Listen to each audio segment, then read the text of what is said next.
মোমো তো আপনারা বহু রকমের খেয়েছেন, জল মোমো খেয়েছেন কখনো? মোমো নামটা শুনেই কার কার মুখে জল চলে আসলো বলুন। মোমো ভালোবাসে না এমন কেউ নেই। বেবি টু বাবা সবার এক কথায় পছন্দ মোমো।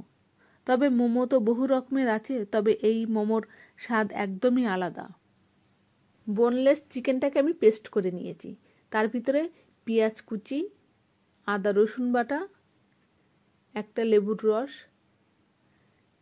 স্বাদ অনুযায়ী কাঁচা লঙ্কা কুচি, ধনেপাতা কুচি, 1 চামচ সয়া সস, স্বাদ অনুযায়ী লবণ আর 1 চামচ বাটার দিয়ে দিলাম। এবার সব একসঙ্গে আমি ভালো করে মেখে নেব। আপনারা এই চিকেনের ভিতরে যেন তেল দেবেন না, বাটার দেবেন। আগেই বলেছি না, এই মোমোর স্বাদ একদমই আলাদা। তেলের পরিবর্তে বাটার দেবেন, তবেই মোমোর স্বাদটা 10 গুণ বেড়ে যাবে। এখানে ময়দা, সাদা তেল, লবণ আর জল দিয়ে একটা ভালো করে মেখে ডো বানিয়ে নেব। ময়দার ডোটা খুব শক্ত হবে না, একটু নরম টাইপের হবে, তবেই কিন্তু মোমোটা সফটই হবে। সিদ্ধ করার পরে মোমোটা একদম পুরো সফট হবে, মুখে দিলেই মিলিয়ে যাবে। ডোটাতেও কিন্তু একটু ব্যাপার আছে, ডোটা মাখার উপরে নির্ভর করবে কতটা নরম সফটই হবে মোমো। এই মোমোটা তৈরি করার সময় আপনারা যেমন খুশি শেপ দিতে পারেন।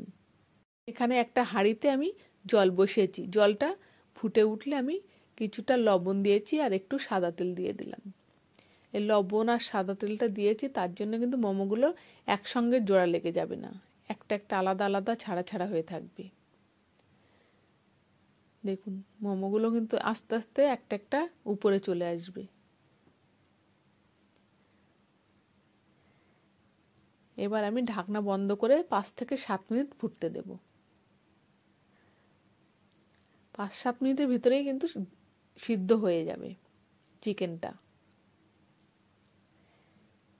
দেখুন ফুলে একদম টোপা কুলের মতো হয়েছে। দেখুন একটা একটা আলাদা আলাদা কি সুন্দর লাগছে। দেখুন এত সুন্দর একটা রেসিপি দিলাম আপনাদের, অবশ্যই বাড়িতে একদিন বানাবেন, খেয়ে দেখবেন কতটা টেস্টি হয় এই মোমোটা। বাজার থেকে তো অনেক মোমো কিনে খান, সেই মোমোর সঙ্গে এই মোমোর কোনো তুলনা আছে কিনা দেখবেন।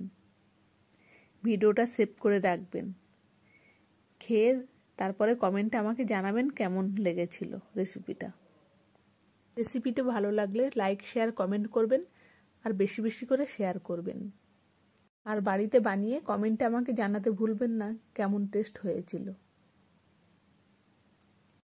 আর এই রেসিপিটির নাম জল মোমো।